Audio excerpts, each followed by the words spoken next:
हम समास का भेद जो पढ़ रहे हैं उसमें पढ़ते हैं दूसरे नंबर का भेद, जिसमें पहले भेद में हमने क्या किया था, पूर्व पद को गुण किया था और उत्तर पद को प्रधान किया था। अब हम क्या करेंगे, पूर्व पद को प्रधान करेंगे और उत्तर पद को गौण करेंगे।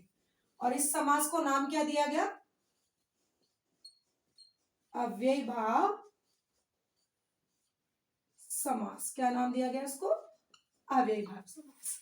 अब यहाँ पर पूर्व पद प्रधान होगा, उत्तर पद गौण होगा। कैसे, ये हमें समझना है। देखिए बेटा, इस अव्ययी नाम से आपको समझ में आ रहा होगा कि यहाँ जो पहला पद होगा आपका, जो पूर्व पद होगा वो क्या होगा, वो एक अव्यय होगा।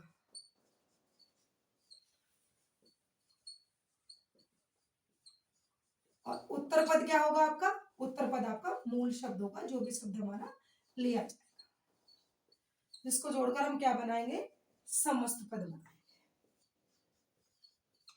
और इस समस्त पद का क्या किया जाता है, समास विग्रह भी किया जाता है।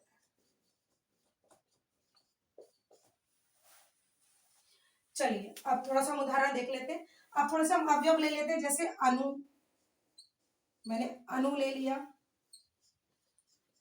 यथा ले लिया।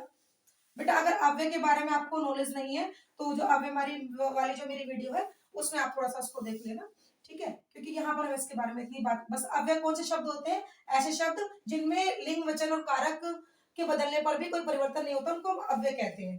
ठीक है बेटा, अनु, यथा, और अगर ले लू तो मैं प्रति, भर, और ये देशज विदेशी बहुत प्रकार के होते हैं। ठीक है बेटा, तो पहला पद क्या लिया हमने, अव्यय लिया, ठीक है। और दूसरा पद क्या होता है हमारा, मूल शब्द होता है। जैसे मैंने लिया अनु जमा रूप, यथा जमा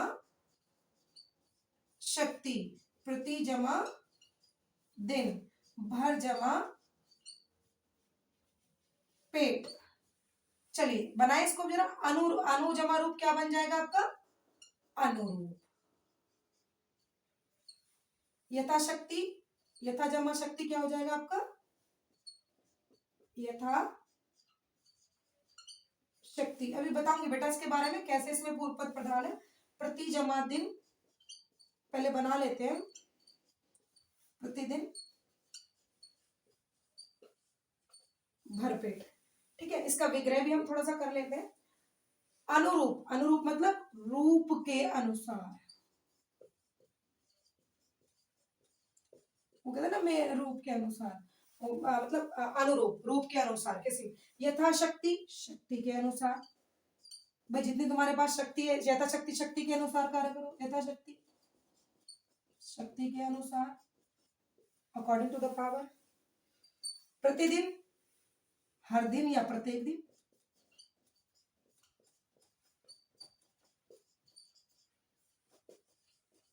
अब देखो यहां पर भी वो आ गया, प्रतिदिन में भी आ गया, प्रत्येक में भी आ गया। देखो प्रति जमा एक, है ना। चलो छोड़ो खैर इसको बाद बात करें। भरपेट,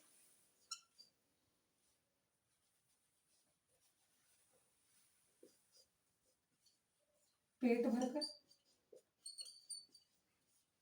पेट मतलब पेट भरकर। तो बेटा देखो समझना इसको अब, कि इसमें पूर्व पद प्रधान कैसे है। देखो बेटा, क्योंकि किसकी बात कर रहा है, वो रूप की बात कर रहा है। रूप की वैल्यू किससे बनी है, अगर अनु ना हो तो रूप क्या है, मूल शब्द है, वो समास समस्त पद बना ही नहीं सकता।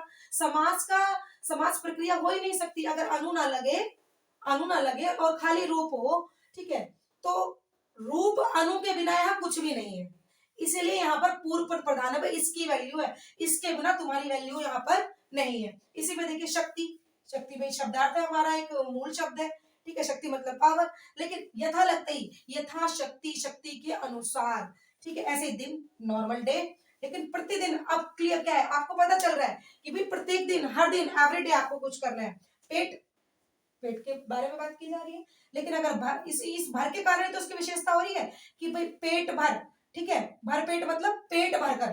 ठीक है, यथाशक्ति, शक्ति के अनुसार, और अनुरूप, रूप के अनुसार। इसीलिए यहाँ पर देखो पहला पद क्या है, यहाँ पर अव्यय है, और इस अव्यय के कारण ही समास का जो समास प्रक्रिया संभव हो पा रही है, ठीक है। और अगर हम पूर्व पद को ना वैल्यू दें और उत्तर पद को वैल्यू दें तो यहाँ पर समास प्रक्रिया असंभव है, हो ही नहीं सकती, ठीक है। इसके बिना इसका काम नहीं चलेगा, इसीलिए इसको कहा गया पूर्व पद प्रधान। भाई यहाँ पर पूर्व इसी की वैल्यू ज्यादा है, इसी के कारण ही नए शब्द का निर्माण हो रहा है। अगर अनु ना हो तो रूप से हम नए शब्द का निर्माण नहीं कर सकते हैं, ठीक है बेटा। ये इसकी वैल्यू को बना रहा है, मूल शब्द की वैल्यू को बना रहा है, उत्तर पद की वैल्यू को बना रहा है। इसी के कारण एक नया अर्थवान शब्द निकल कर आ रहा है, ठीक है। इसीलिए इसको क्या कहा गया, पूर्व पद प्रधान और उत्तर पद गौण। और इनको नाम क्यों क्या दिया गया, अव्ययी भाव समास दिया गया। क्यों दिया गया, क्योंकि इन्हीं अवयव की यहाँ पर मूल्यता है, ठीक है बेटा। ये हो गया हमारा दूसरा। चलिए अब नेक्स्ट जानते हैं हम, इसमें इसी में जान लेते हैं तीसरा भेद भी।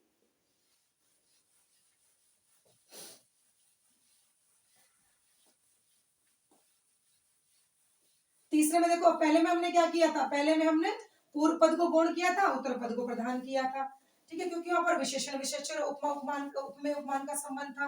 अब दूसरे में हमने क्या किया, दूसरे में पहला पद प्रधान कर दिया और उत्तर पद गौण कर दिया। अब क्या करते हैं, हम दोनों को प्रधान कर देते हैं तीसरे में, ठीक है। नंबर 3 में क्या कर देते हैं, दोनों को ही प्रधान कर देते हैं हम। पूर्व पद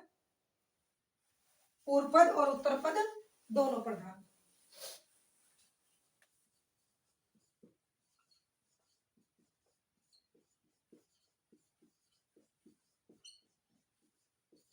दोनों प्रधान। इस समास को नाम क्या दिया बेटा, जिसमें दोनों ही प्रधान है हमारे, इसको नाम दिया द्वंद्व, द्वंद्व समास।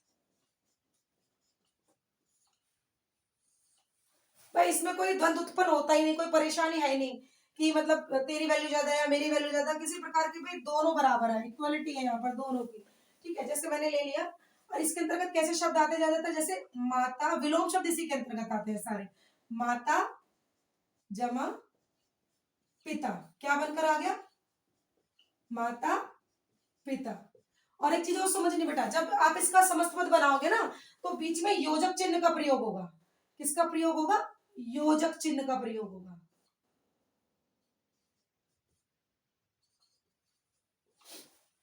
ठीक है। और जब इसका हम विग्रह करेंगे तो माता और पिता, इसके बीच में क्या लगेगा, और तथा एवं, ठीक है, और लगा दो, ठीक है, या तथा भी लग जाता है या एवं भी लग जाता है, ठीक है।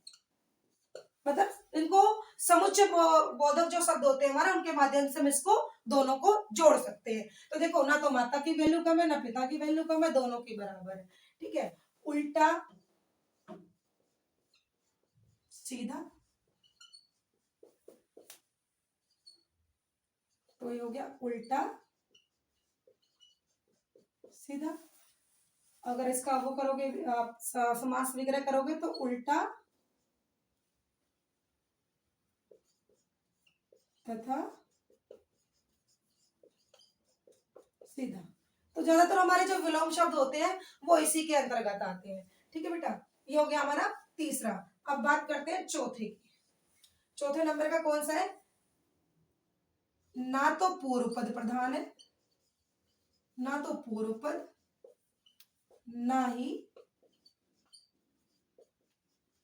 उत्तर पद, दोनों में से कोई भी प्रधान क्या नहीं है, प्रधान नहीं है। क्या प्रधान है, कोई अन्य पद प्रधान है।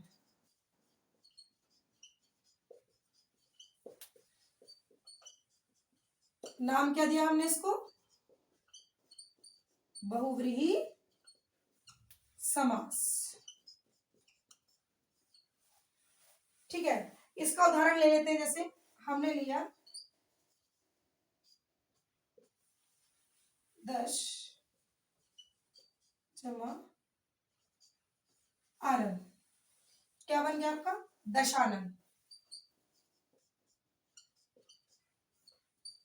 आनंद मतलब सिर, और 10 मतलब 10, कितने सिर है उसके, 10 सिर है। अब आप कहोगे मैम यहाँ पे तो काउंटिंग आ गई, भाई सिर है उसके, उसके सिरों की विशेषता है कि वो 10 है, बिल्कुल सही बात है कि ये तो विशेषण आ गया, तो ये तो उसमें आपके द्विगु समास में जाना चाहिए, नहीं उसमें नहीं जाएगा। क्यों? ये डिपेंड करता है क्योंकि दशानन बेटा विशेष संख्यावाचक तो है, लेकिन ध्यान रखना है कि द्विगु समास में जो सामान्य संख्याएं होती हैं वही आता है। ठीक है बेटा, आप दशानन, आप किसी दशानन जब संख्या विशेषण और विशेष्य है, लेकिन ये जो कहा गया है ये किसी विशेष व्यक्ति के लिए कहा गया हो, सबको नहीं कह सकते, किसी को भी आप दशानन नहीं कह सकते। दशानन किसको कहा गया? रावण को। 10 सिर वाला, 10 सिर वाला कौन है? रावण। तो ये किस में जाएगा आपका? बहुव्रीहि समास। ठीक है, आगे देखिए और देख लेते हैं।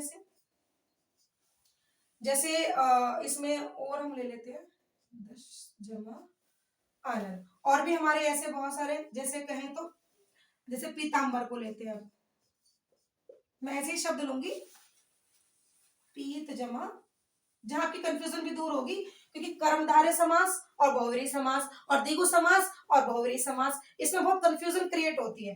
तो मैं शब्द वही लूंगी जो उसमें जो लगते हैं कि उसमें भी आ सकते हैं, इसमें भी हो सकते हैं।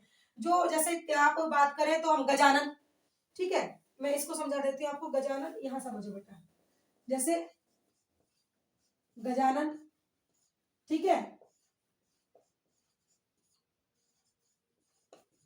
गज के समान आनन है जिसका। अब किसी को तो आनन, ठीक है, जिसका कैसा है ये इतना हिस्सा सर, आनन कैसे गज के समान, हाथी के समान। अब किसी को थोड़ी ना कह दोगे। गजानन हम केवल गणेश भगवान को ही कहते हैं। ठीक है, तो किस में जाएगा ये?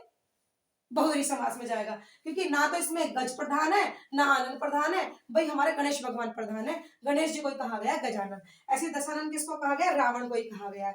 ठीक है, लेकिन कुछ शब्द हमारे ऐसे हैं जो दोनों में आ सकते हैं। जैसे विभिन्न दशानन में आपके क्लियर करी बात, पीत जमा अंबर। पीत मतलब पीला, अंबर मतलब वस्त्र। अब देखो आप कहोगे मैम पीला तो विशेषता है उस वस्त्र की कि ये पीला है, तो किस में जाना चाहिए? हमारा कर्मधारय में। लेकिन ये डिपेंड किस पे करता है, हम इसको प्रयोग कैसे कर रहे हैं। अगर हम इसको कहें कि पीला है जो अंबर, बेटा ध्यान देना, पीला है जो अंबर, अर्थात जो कपड़ा पीला है, ठीक है, तो कोई भी सामान्य कपड़ा पीला हो सकता है, तो किस में जाएगा? वो कर्मधारय में जाएगा। सामान्य की बात कर रहे हैं। जैसे मैंने यहाँ कहा आपको कि दशानन केवल रावण को ही कहा जाता है। अगर नॉर्मल चौराहा, जैसे मैं आपके द्विगु समास की बात करूं तो उसमें चौराहा लिया था, तो सभी चौराहों को चौराहा ही कहते हैं। सामान्य संख्या वाले किसमें जाएंगे? द्विगु में जाएंगे आपके, और सामान्य विशेषता वाले वो आपके कर्मधारय में जाएंगे। लेकिन जब विशेष रूप से कहा जाए, अगर मैं कह दूं पीला है जो अंबर, तो भाई जो अंबर पीला है, सामान्य कोई भी अंबर पीला हो सकता है। ठीक है, मैं इसको पहले आपका समझ पर बना देती हूँ। पीतांबर क्या बन गया? पीतांबर। लेकिन मैंने इसको कहा था, पीतांबर किसको कहा गया है? विष्णु भगवान को कहा गया, पीले वस्त्र धारण करने वाले, अर्थात विष्णु। अगर उन्होंने विशेष कह दिया कि पीतांबर अर्थात विष्णु, ठीक है, दशानन अर्थात रावण, 10 मुख वाला, 10 सिर वाला, ठीक है, सॉरी बेटा गड़बड़ हो गया, आनंद मुख होता है।